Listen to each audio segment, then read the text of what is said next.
पंडित होते. त्यांना स्वतःला 14 भाषा येत होत्या. आणि हे कुठल्या बकरकाराने लिहिलं असतं तर आपल्याला वाटलं असतं ते काय वाढून वगैरे लिहिलंय. इंग्रज म्हणतो, इंग्रज जो महाराजांच्या राज्याभिषेकाला उपस्थित होता तो इंग्रज म्हणतो. त्याला कौतुक वाटतं, कोणाचं महाराजांचं कौतुक वाटतं की यांनी आपल्या मुलाला 14 भाषा शिकवल्या म्हणतो. काय विद्वान आहे, आमच्याशी इंग्रजीमध्ये बोलतो, तिथल्या पंडिताशी संस्कृतमध्ये बोलतो, जे उत्तरेकडून आले तिथल्या त्या लहेजामध्ये बोलतोय, तो अवधीमध्ये बोलताय, ब्रज भाषेत बोलताय. कौतुक वाटलं त्या इंग्रजांना. ही महाराजांची किंमत आहे. आणि त्या महाराजांनी बुधभूषण नावाच्या ग्रंथामध्ये छत्रपती शिवरायांबद्दल काय दिलं? कलिकाल भुजंगमावलीढं निखिलं धर्ममवेक्ष विक्लवं यः जगतः पतिरंशतोऽवतीर्णः स शिवच्छत्रपतिर्जयत्यजेयः. अजय या छत्रपती शिवाजी महाराजांचा विजय असो असं शेवटी म्हटलेलं आहे. महाराज कसे तर कलिकाल भुजंगमावलीढं निखिलं धर्मं अवेक्ष. आमचा जो सगळा धर्म आहे तो या कलिकाळाच्या दुष्प्रभाव रूपी सापाच्या विळख्यामध्ये सापडलेला पाहून साक्षात या तिन्ही जगतांचा स्वामी भगवान नारायण ज्यांच्या रूपानं अंशानं प्रगट झालाय ती छत्रपती शिवाजी महाराज. हे शंभूराजांनी लिहिलंय धर्मासाठी. महाराजांचं अवतरणच मुळात धर्मासाठी येते. आता आपण जो कविराज भूषणाकडे, हाही स्वतः प्रत्यक्ष रायगडावर उपस्थित होता, स्वतः महाराजांच्या सोबत राहिले. उत्तरेमध्ये राहणारा महाराजांच्याकडे आला, त्यांचं सगळं त्यांचा गुणोत्कर्ष आहे प्रभावित होऊन आला. तो स्वतः म्हणतो दशरथ के राम है वसुदेव के गोपाल सोई प्रगटे साई के श्री शिवराज गोपाल. दशरथानंदन जे भगवान श्रीराम, वसुदेव नंदन जे भगवान श्री कृष्ण आहे, तेच शहाजींचे पुत्र छत्रपती शिवराय.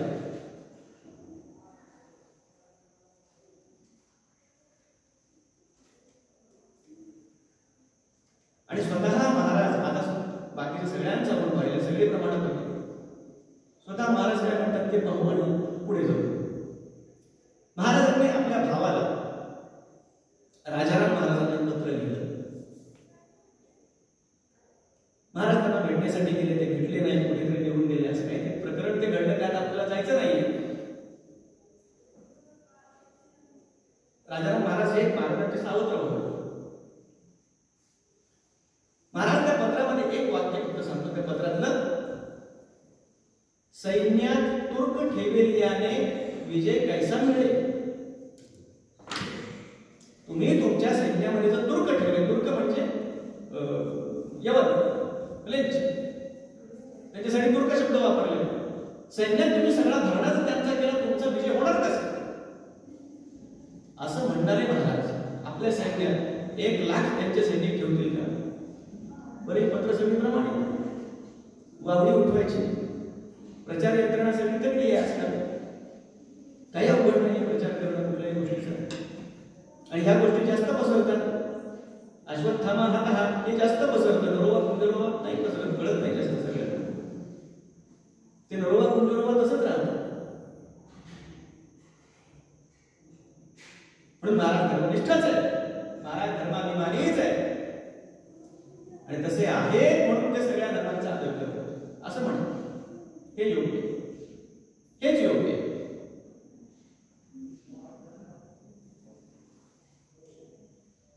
महाराजांचं कार्य जर आपल्याला पाहायचं असेल ना, कविराज भूषणानं त्यांच्या कार्याचं जे वर्णन केलंय ते जरी पाहिलं तरी महाराजांच्या आधीची परिस्थिती काय होती, नंतरची काय होती, आणि आज आपण ज्या परिस्थितीत आहोत ते कोणामुळे आहोत हे सगळं आपल्याला कळून येईल. अनेक कवन आहेत भूषणाचे. एका तो म्हणतो काय कार्य केलं महाराजांनी, राखी हिंदुवानी. एक शब्द आपण लक्षपूर्वक ऐका. राखी हिंदुवानी, हिंदुवान के तिलक राखो, स्मृति और पुराण राखो, वेद विधि सुनि में. राखी रजपूती रजधानी, राखी राजन की धरा में धर्म राखो, राखो गुण गुणी में. भूषण सुख विजीत हट्ट बरहट्टन की, देश देश करिति बखान तब सुनि में. साहि के सबूत शिवराज समसेर तेरी दिल्ली दल दाग के,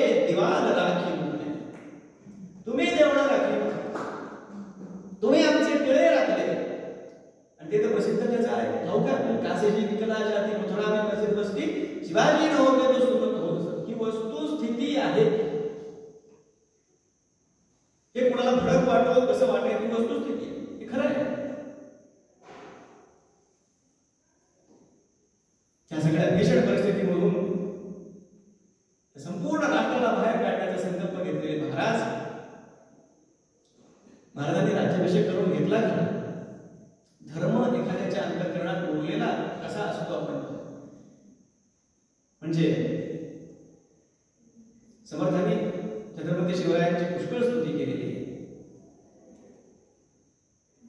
म्हणजे स्तुती करावी परमेश्वराची, तरुणय व्यक्त करी नराची अशा मताचे असणारे समर्थ छत्रपती शिवरायांबद्दल बोलतात तेव्हा इतकं भरभरून बोलतात. आणि याचं कारण हेच आहे की त्यांना त्यांच्यामध्ये प्रभू रामचंद्रांचाच आविष्कार दिसतो. निश्चयाचा महामेरू बहुजनासी आधार अखंड स्थितीचा निर्धार श्रीमंत योगी. महाराज योगी आहे. आपला राज्याभिषेक व्हावा, आपण राजा व्हावा या महत्वाकांक्षेने महाराज हे सगळं काम करत नाहीये. मिर्झा राजे जयसिंग पुरंदरचा तो सगळा महाराजांना तह करावा लागला.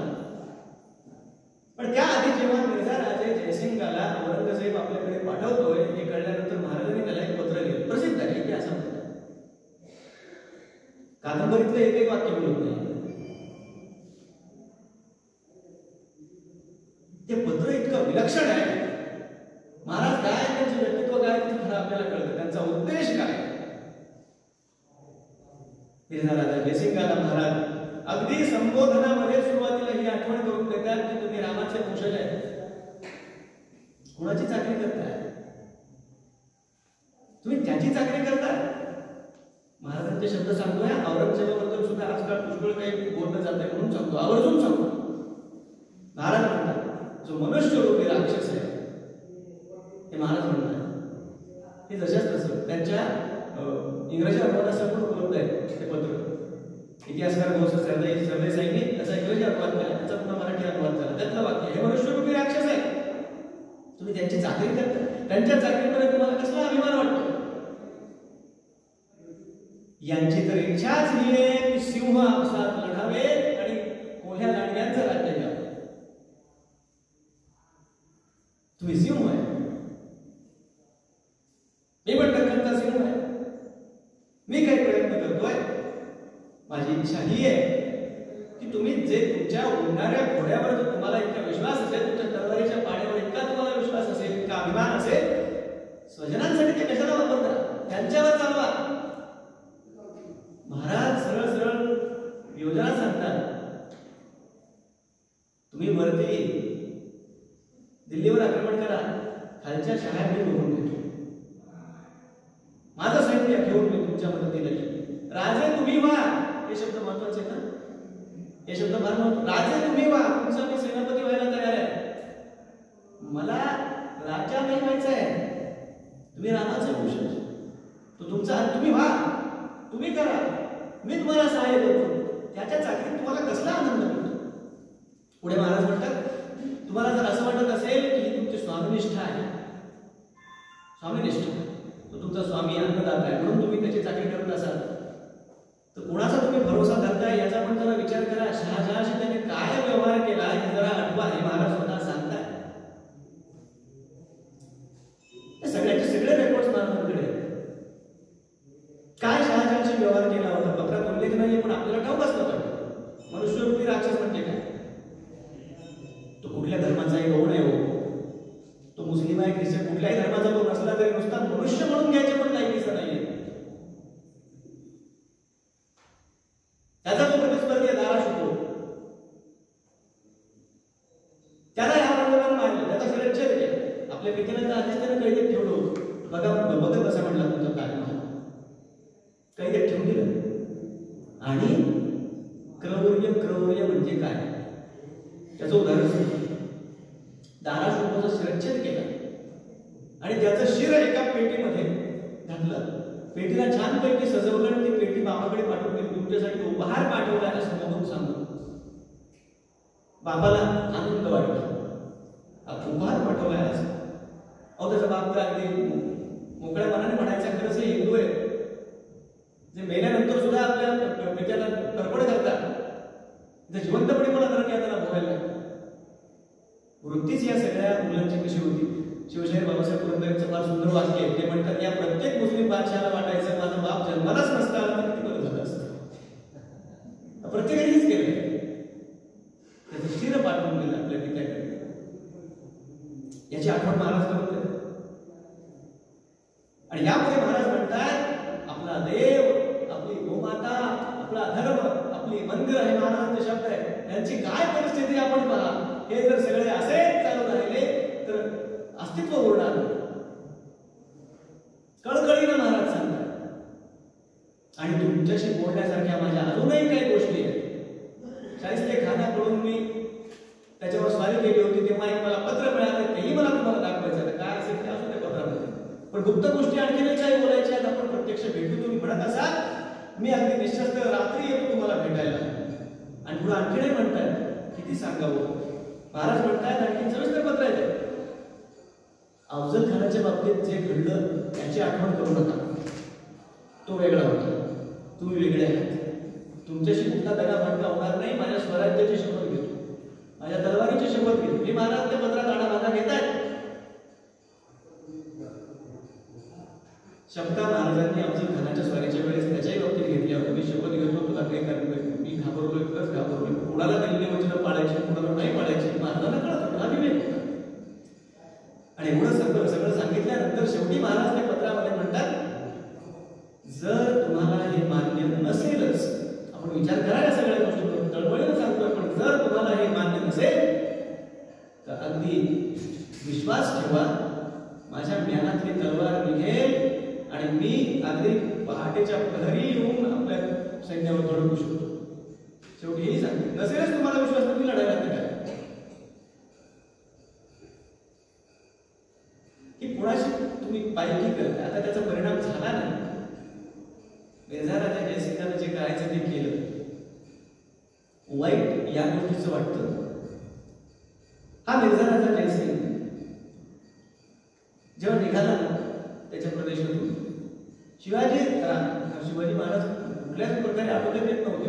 सगळे थकले होते, सगळे उपाय करून गनिमी कामात त्यांच्यासाठी हे सगळ्या गोष्टी. अफजल खानाला संपवणे खूप मोठी गोष्ट होती बरं. त्याच्याने सगळीकडे त्यांच्याबद्दल सगळी दहशत पसरलेली होती. इंग्लंडच्या पेपरमध्ये त्या काळात बातमी छापून आलेली आहे. ते पण आहे डॉक्युमेंट. ब्रिटिश लायब्ररीमध्ये अफजल खानाला मारलं, तिकडे बातमी छापून आली. त्यामुळे धाक तर वाटत होता सगळ्यांना. काय आहे काय, रसायन काय. मग त्यामुळे मिर्झा जयसिंगाची नियुक्ती झाली. हे सगळं झालं. जयसिंगाला सुद्धा असं वाटत होतं की फक्त आपल्या मानवी प्रयत्नाने उपयोग होणार नाही, काहीतरी आपल्याला अनुष्ठान पण केलं पाहिजे. त्याने अतिरुद्र केला. कशासाठी? शिवाजी महाराजांना पकडण्यासाठी. आणि जो मंदिर पाडत होता त्याच्या विजयासाठी. धार्मिक कुणाला म्हणतात हा एक मोठा प्रश्न आहे. बरं, सांगायची गोष्ट म्हणजे आणखी या मिर्झा राजा जयसिंगाला सुद्धा त्याच्यासोबत जो दिलेर खान आला होता ना, तो त्यांचा द्वेष करायचा. हिंदूचा द्वेषच करत होते, आतून द्वेषच करत होते सगळे. आता वास्तविक हे सगळं जिंकलं जयसिंगाने, त्याचा आता कौतुक होणार. हे न देखून त्याने विष घालून मारलं मिर्झा राजाने. कदाचित आपण आता मरतोय याची जाणीव झाल्यानंतर हे सगळं पत्र आठवलं असेल का, तोपर्यंत उशीर झालेला होता.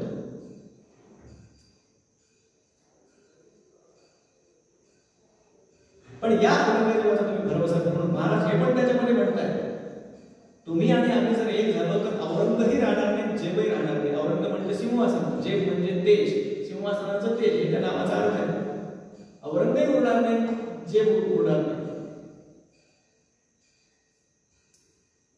हा पण बाकी काय होता हे समजून घेतलं पाहिजे. त्याच्या गबरीचा विषय सध्या चालू आहे. माझं म्हणणं नका काढून, ठीक आहे.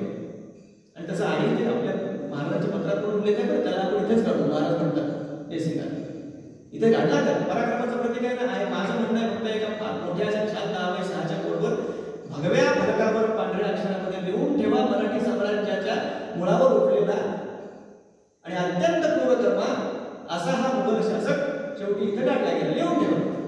कळू द्या खरा इतिहास काय. त्याला धर्मगुरू तुम्ही बनवत असाल, साधू फकीर पीर कोणी बनवत असाल तर ते मान्य नाही, उदात्तीकरण मान्य नाही. काय केले तरी जरा काही गोष्टी ऐकल्याच पाहिजे, निश्चित ऐकल्या पाहिजे. पंढरपुराचं मंदिर सुद्धा त्यांनी तोडलं, आवर्जून सांगतो. तिथं गाय कापली गेली आहे मंदिरामध्ये त्याच्या आदेशाने. ऐकून ठेवा, त्रास होईल पण ऐकून ठेवा अवश्य. आग्र्याला महाराज गेले, आग्र्याहून जेव्हा सोडून आले त्या संतापाच्या महाराजांनी काय करावं, काशी विश्वेश्वराचं मंदिर तोडलं. त्यानंतर अहिल्यादेवींनी जीर्णोद्धार केला. त्याच्या शेजारी त्यांनी जिथं त्यांनी मशीद उभी केली होती त्या शेजारी दुसरं मंदिर उभं केलं. आज तिथं होती मशीद, तिथं आता ज्ञानवापी त्याला म्हणतात, तिथं शिवलिंग सापडलं. म्हणजे पुढं सापडलं तिथं पाय होत होते सगळे. लक्षात घ्या, हे आवश्यक आहे. 1679 ते 80 एक वर्ष दीड वर्षाच्याच काळामध्ये राजस्थानच्या कागदपत्रांमध्ये नोंद आहे, बाकीचं सांगत बसत नाही. 200 ते 250 मंदिरं उदयपूर जयपूर या भागातली औरंगजेबात पाडली आहेत. 200 ते 250 मंदिर. काशी विश्वेश्वराचं मंदिर जेव्हा त्यांनी पाडलं ना, महाराजांच्या हृदयाला फार यातना झालेली आहे. जेवणानंतर विडा खायचे महाराज रोज. विश्वेश्वराचं जेवण पाडलं हे ऐकल्यानंतर महाराजांनी विडा खाल्ला नाही, त्यानंतर कधीच खाल्ला नाही. जेव्हा पुन्हा विश्वेश्वराची स्थापना केली तेव्हा विडा खाल्ला हे महाराज म्हणतात. आणि हा तर भूषण उत्तरेकडचाच होता, त्याच्याही मनाला फार वेदना झाली. तिकडं तो विश्वेश्वराचं मंदिर पाडतोय, आणखी काही मंदिरं पाडतोय, हा भूषण म्हणतोय तुझी हिंमत नाहीये इथं महाराजांना येऊन भेटण्याची, म्हणून उगाच तिथल्या हिंदूंवर अत्याचार करतोय. तो म्हणतो लाज धराव शिवजी से डराव सब सय्यद सेठ पठाण पठाय. पाठव तुझ्याकडे आणखी कुणी असते तरी इकडे हिंमत असेल. लाज धराव शिवजी से डराव सब सय्यद सेठ पठाण पठाय के भूषण ह्या कडकोट दहारे भात बक्यूं मठतोर रिसाय के हिंदुन के प्रतिसो न विसाद सदावन हिंदू गरीब न पाय के लीजे कलंक न दिल्ली की बालम आलम आलम नीर कराय. काय स्वतःला आलमगीर होऊन देतोस? हिंमत असेल तर स्वतः येऊन भेट इकडे.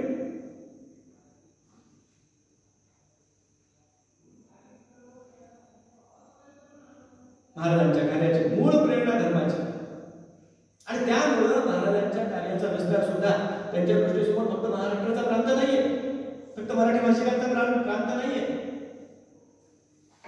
फार मोठी दुःखाची गोष्ट ही पण आहे की आपण महाराजांना महाराष्ट्रापुरतच मर्यादित करून ठेवलं. महाराजांनी स्वतः नाही केलं, आम्ही केलं.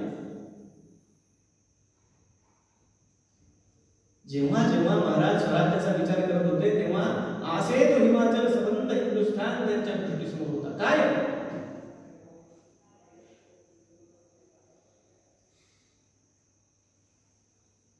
बुंदेलखंडातला छत्रसाल जेव्हा महाराजांच्याकडे आला, कशासाठी आला? महाराजांच्या सैन्यामध्ये सहभागी होण्यासाठी आला, मला नोकरी द्या म्हणण्यासाठी आला.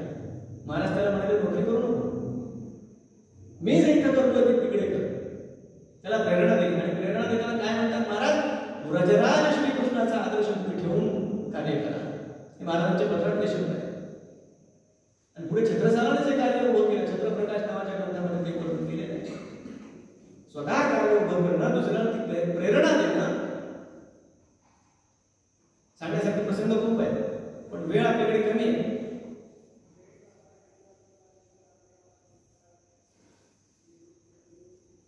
सावरकरांच्या ज्या मोहिमे सुरुवातीला आता त्याचा उल्लेख केला, हे हिंदू शक्ती संपूत दीप्तत मध्ये फार सुंदर काव्य.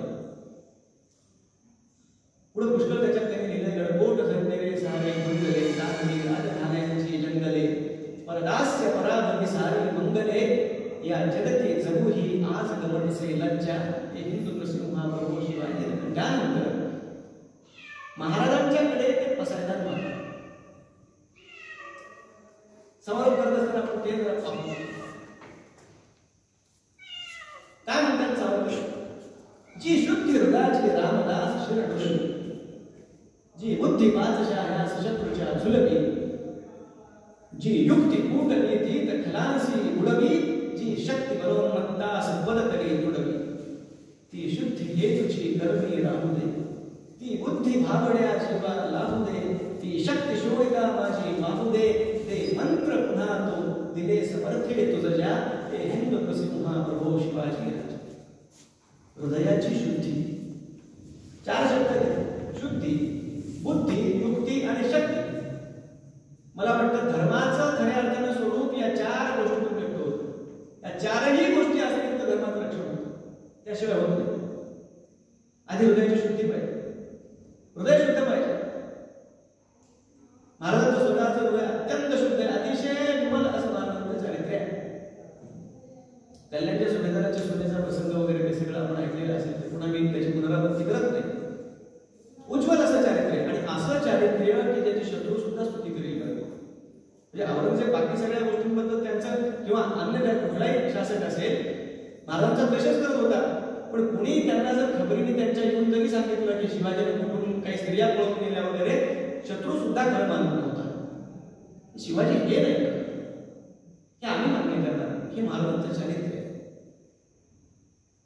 साधू संतांच्या बाबतीत एक श्लोक फार सुप्रसिद्ध आहे, आजोबांनी शिकवला होता माझ्या. समर्थ शिवरायांच्या दारात आले आणि म्हणतात भिक्षांते. भिक्षा वाढ असे समर्थ म्हणता, न्यायासनी ऐकुनी आला धावत दान शूर नृपती, बोले करा जोडुनी.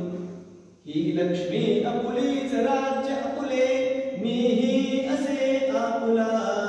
घ्यावी तलवार हा मुकुट हा, माथा पदी वाहे. हे समर्पण आहे. महाराज स्वतः योगी होतेच.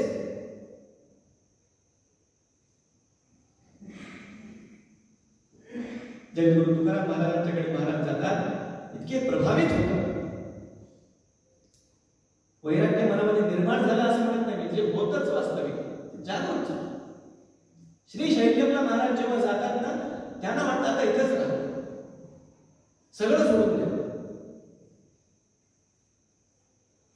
योगी यशवंत, कीर्तिवंत, सामर्थ्यवंत, वरदवंत, पुण्यवंत, नीतिवंत, जाणता राजा.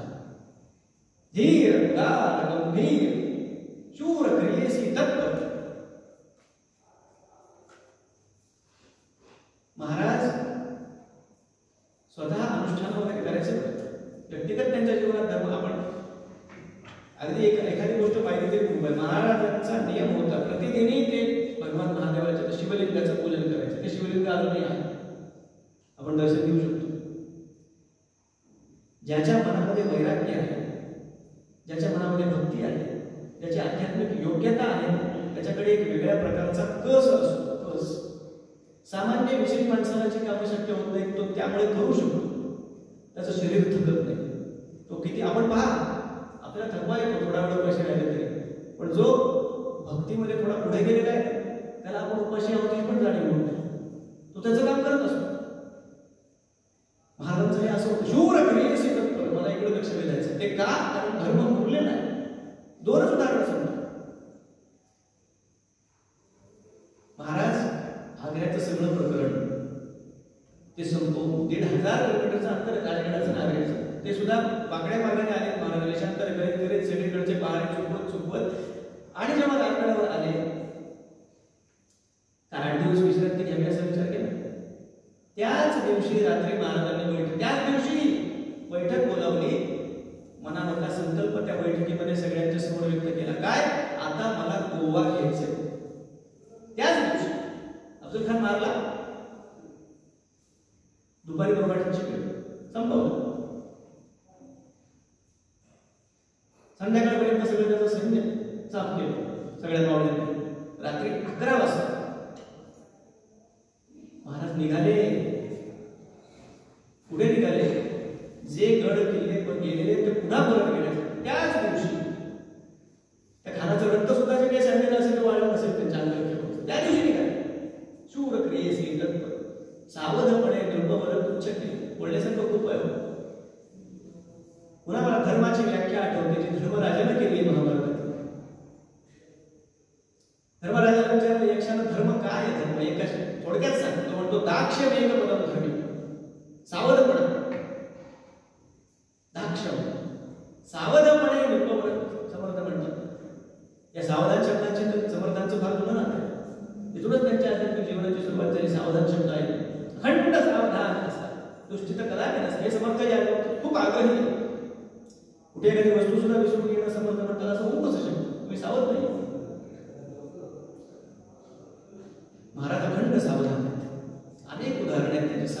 सावध होते म्हणून आग्र्याहून येऊ शकले. पण अफजल खानाला मारल्यापेक्षा सुद्धा काकडवर जास्त शौर्य महाराजांचं खरं तिथून निघून येण्यात आहे. कारण अफजल खान तरी थोडा फुगीर होता. औरंगजेब भयंकर कपटी तिथून आले. हे सावधपणाशिवाय शक्य नाही.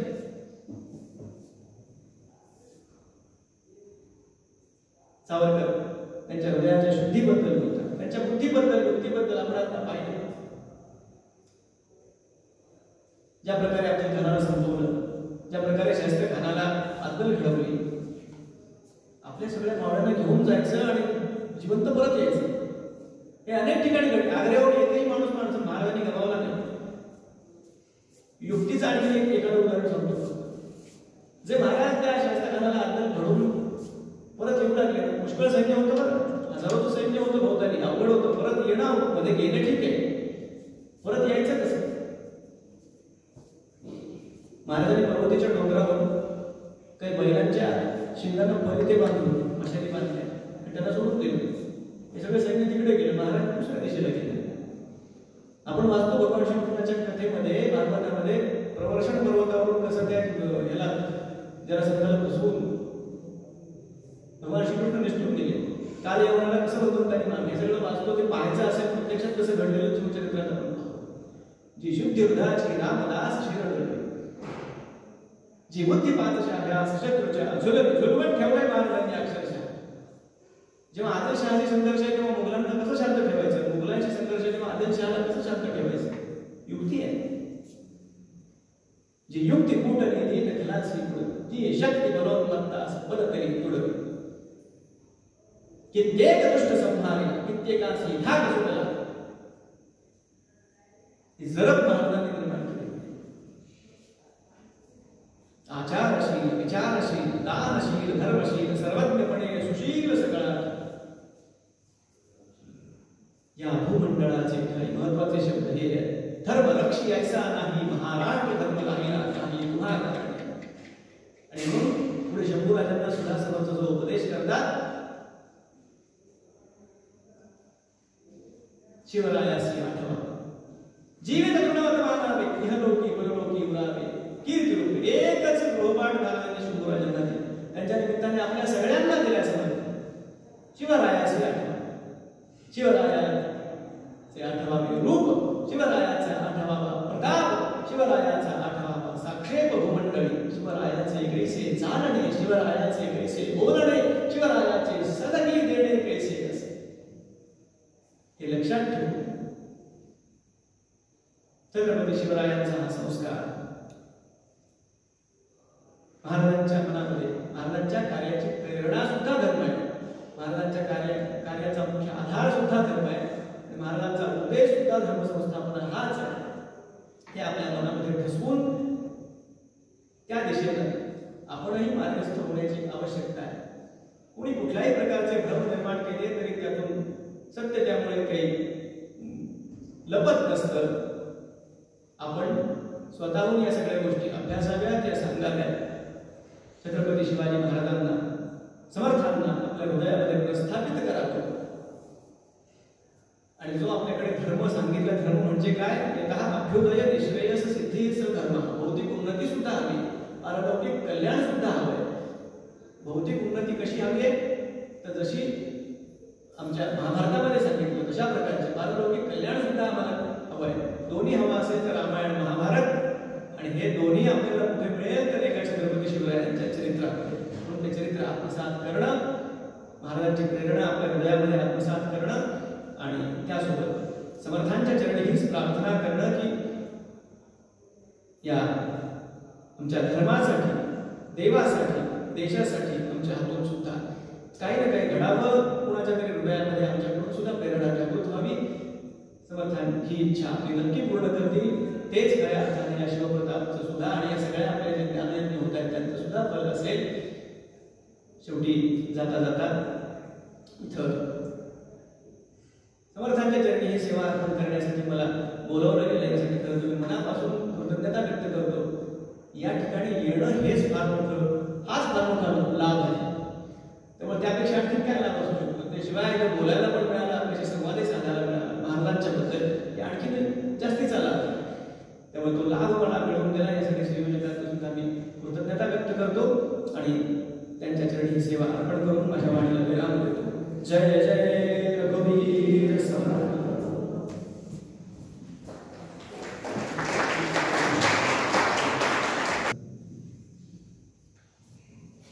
वेळ संपला हे कळलं नाही आणि संपू नये असंही वाटत होतं.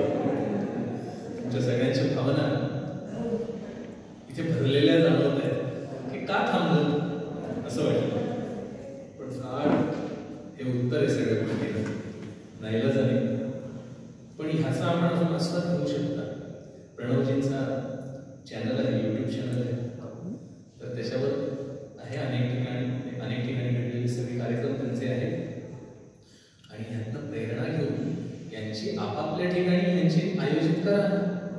म्हणजे समाजाला घडवणं याच्यासाठी आपण इनिशिएटिव्ह काय घेऊ शकतो, तर जे समाजाला प्रबोधन करणारे आहेत त्यांचं प्रबोधन कंपल्सरी ऐकायला लावू शकतो आपण.